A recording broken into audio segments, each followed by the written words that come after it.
kalaupun ada yang keuangan syariah hanya satu atau dua. Jadi ini merupakan suatu peluang yang menarik. Kenapa? Karena keuangan syariah merupakan salah satu industri dengan pertumbuhan tercepat di dunia. Dan Indonesia, pemerintah kita mencanangkan untuk menjadi pusat ekonomi dan keuangan syariah global. Artinya kita tidak bisa melihat ini sebagai suatu peluang belaka, tapi kewajiban untuk kita turut ambil.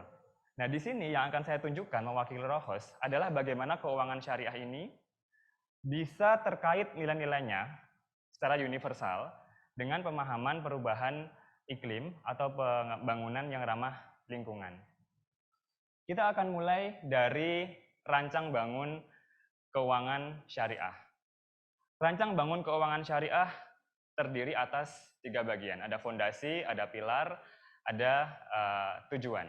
Di pilarnya ada 3 pilar. Yang pertama keadilan, kemudian ada keseimbangan, ada kemaslahatan. Keadilan seperti apa? Keadilan dengan tidak melakukan eksploitasi, SDA, SDM, atau sumber daya yang lain.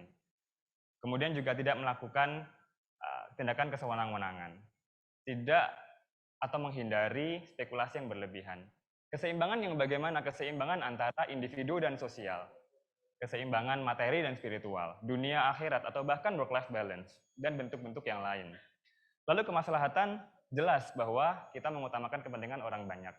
Nah, filosofi ini yang sebenarnya ingin kami bawa melalui Rohos. Bagaimana Rohos mengejawantahkan pilar-pilar keuangan Islam untuk semua orang. Pernahkah rekan-rekan yang ada di sini membayangkan bagaimana kita tinggal di satu rumah yang ukurannya 3 kali 3 meter persegi? Jangan dibayangkan kita tinggal di perumahan atau rumah kecil yang kumuh atau yang berfasilitas minim, teknologinya lawas, atau barang-barangnya tidak berkualitas. Tapi bayangkan kita tinggal di sebuah rumah dengan desain yang menarik, ya, dengan nyaman, dengan tepat guna, dan yang paling penting dia berkinerja optimal. Artinya dia berdampak, dia beretika, dia berkelanjutan. Idenya dimulai dari 2 orang arsitek muda rekan saya, ada di sini juga, Randy dan Sasa, di mana keduanya dibantu dengan rekan-rekan arsitek yang lain, itu memiliki kegelisahan tentang sampah-sampah konstruksi terutama, sampah secara umum. Itu yang pertama. Kemudian yang kedua, keterbatasan lahan untuk membangun rumah. Dan yang ketiga, karena ada keinginan untuk membantu masyarakat mendapatkan rumah atau hunian yang murah. Kita akan melihat satu persatu permasalahan. Yang pertama terkait dengan sampah secara umum, sampah konstruksi. Kalau kita merujuk pada US Green Building Council, konstruksi sektornya itu menyerap 40% energi, yang ini meningkatkan emisi karbon 1,8% dari bangunan-bangunan komersial sampai dengan tahun 2030, tahun di mana kita semua menyaksikan apakah SDGs tercapai atau tidak. Kemudian juga kita bisa lihat dari penelitian secara kasat mata, sektor konstruksi memberikan dampak pencemaran lingkungan, sampah-sampah yang tidak terurai, pencemaran air minum, udara, dan lain sebagainya, bahkan suara. Ini baru satu sisi sampah konstruksi. Yang kedua, masalah ketersediaan lahan yang terbatas. Setiap hari kita melihat dari Senin sampai Minggu, orang-orang dari Bogor, Depok, Tangerang, Bekasi kembali ke Jakarta atau sebaliknya, commuting setiap hari. Kenapa? Karena mereka tidak bisa mendapatkan rumah di daerah Jakarta, daerah tempat tinggal mereka. Kenapa tidak bisa? Karena tidak ada lahan. Lahannya mahal, termasuk juga bangunan di atasnya. Memang ini satu tradisi klasik yang kita terima, padahal konsekuensinya sangat kompleks. Pertama, adanya waktu yang terbuang di jalan, karena mobilitas yang tinggi, yang jarak jauh, yang waktunya lama. Kemudian yang kedua, ada efek kesehatan, dari polusi, dari suara. Kemudian ada juga dampak secara mental, secara psikologis, kemudian secara emosional, orang lebih emosional. Begitu. Nah, artinya ada biaya-biaya kerugian yang kita tanggung atau ditanggung oleh generasi yang mendatang. Solusinya benar bahwa rumah murah BPS menyampaikan pada tahun 2015 kita mengalami 11,4 juta backlog. Artinya kebutuhan perumahan 11,5 juta. 4 juta begitu ya. Dan ini suatu peluang sehingga muncul berbagai macam rumah lapis, rumah susun, perumahan, apart house, row house gitu. Namun sebenarnya bukan sekedar rumah murah yang kemudian dibeli masalah selesai. Tapi rumah yang mengedepankan pola pikir, dan perilaku bagaimana supaya rumah ini tidak membebani masyarakat atau generasi yang akan datang. Dari sini muncullah ROHOS dengan impact investing atau investasi berdampak. Sebuah investasi yang tidak hanya mengedepankan imbal hasil finansial, tapi juga memaksakan adanya dampak lingkungan dan sosial. Mengapa saya bilang memaksakan? Karena impact-nya harus direncanakan dari awal.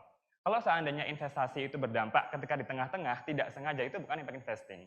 Di sini ada karakter atau aspek intentionality atau niat yang harus kita tawarkan dari awal, kemudian harus bisa diukur. Kita contohkan pemerintah Indonesia misalnya.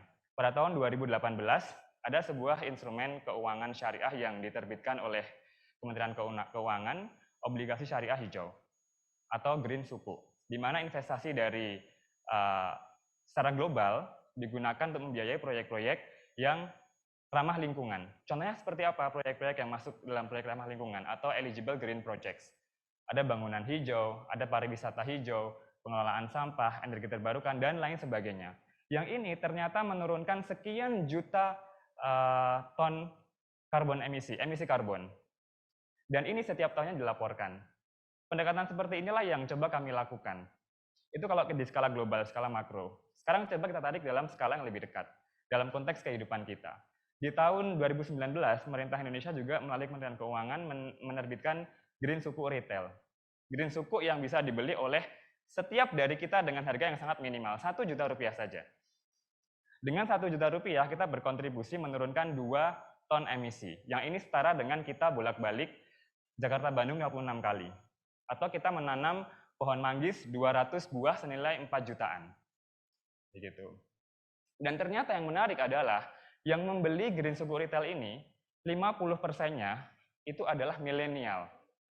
Milenial atau kita yang mendorong atau menuntut adanya setiap dampak dari setiap rupiah yang mereka keluarkan. Dan ini yang kami wujudkan di ROHOS.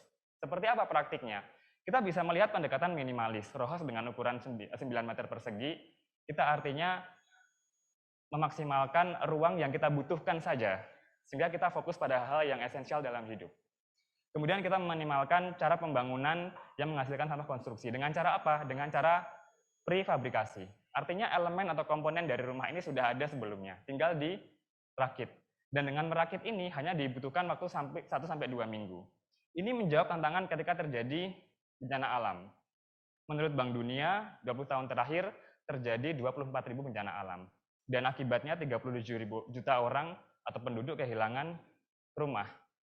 Dengan ROHOS, hunian sementara atau hunian permanen, hunian dalam jangka panjang, bisa dibangun hanya dalam waktu 1-2 minggu. Itu baru proses pembangunannya saja, konstruksinya saja. Kemudian dari bahannya menggunakan styrofoam, daur ulang styrofoam, dan plastik. Yang ini tahan lama, yang kami sebut dengan bipanel styrofoamnya.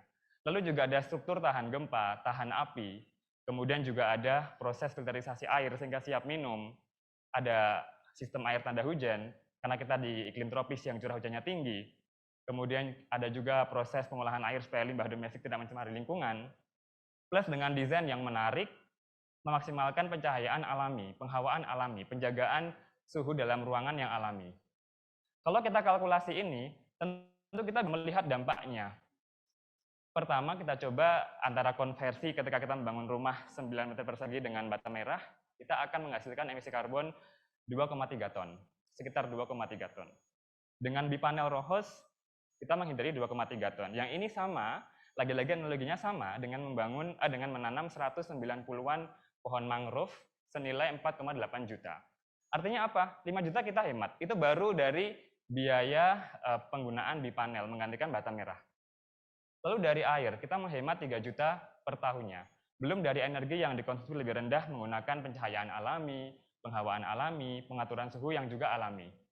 Nah, nilai seperti ini yang sebenarnya ingin kami sampaikan, value-based pricing. Ketika seseorang memutuskan untuk menggunakan ROHOS, dia tidak sekadar membeli 165 juta rupiah, selesai, tidak. Tapi ada manfaat yang dia dapatkan, manfaat yang diukur dalam jangka panjang, termasuk untuk lingkungan, untuk orang lain, tidak hanya untuk diri sendiri. Artinya kita menunjukkan suatu pendekatan minimalis yang memungkinkan orang memiliki relasi lebih kuat dengan masyarakat, relasi lebih kuat dengan lingkungannya. Dia tidak dipusingkan dengan biaya perawatan yang mahal, biaya pemeliharaan yang memakan waktu. Gitu. Nah, ini adalah satu contoh pendekatan bagaimana nilai-nilai keuangan syariah, nilai-nilai syariah itu bisa diejawantahkan dalam konsep perubahan iklim. Karena kalau kita bicara perubahan iklim, tidak mungkin terlepas dari yang namanya pendanaan. Tidak mungkin terlepas dari yang namanya pendanaan. Dan sekarang di seluruh dunia, mereka melihat keuangan syariah sebagai salah satu solusi untuk menutup kekurangan pembiayaan Sustainable Development Goals sekitar 2,5 triliun USD. Padahal aset keuangan syariah mencapai 3 triliun USD, termasuk untuk perubahan iklim. Artinya apa? Kita harus melihat ini sebagai sebuah solusi yang universal, siapapun bisa melakukan itu. Tidak hanya orang Islam. Makanya di Rohos kami menunjukkan bahwa ini adalah konsep hunian yang berdampak, beretika, berkelanjutan, dan universal, inklusif untuk siapapun. Ketika bicara tentang Rohos, kita tidak hanya bicara tentang hunian alternatif. Oh, ketika ada gempa, ketika ada banjir, kemudian dibangun sementara seperti proyek kami saat ini di Bone Bolango, membangun hunian sementara dengan pemerintah di sana, di Gorontalo. Tapi juga kita melihat ini sebagai sebuah gaya hidup untuk orang-orang yang mengerti iklim, orang-orang yang smart living for smart people. Jadi ini bukan sekedar alternatif hunian yang kita bisa beli atau enggak, tapi ini adalah sebuah keputusan yang didasari pemahaman terhadap lingkungan, ramah lingkungan, yang juga mendorong cara hidup dan juga gaya hidup yang baru, yang berkelanjutan. Demikian dari Rohos, terima kasih. Assalamualaikum warahmatullahi wabarakatuh.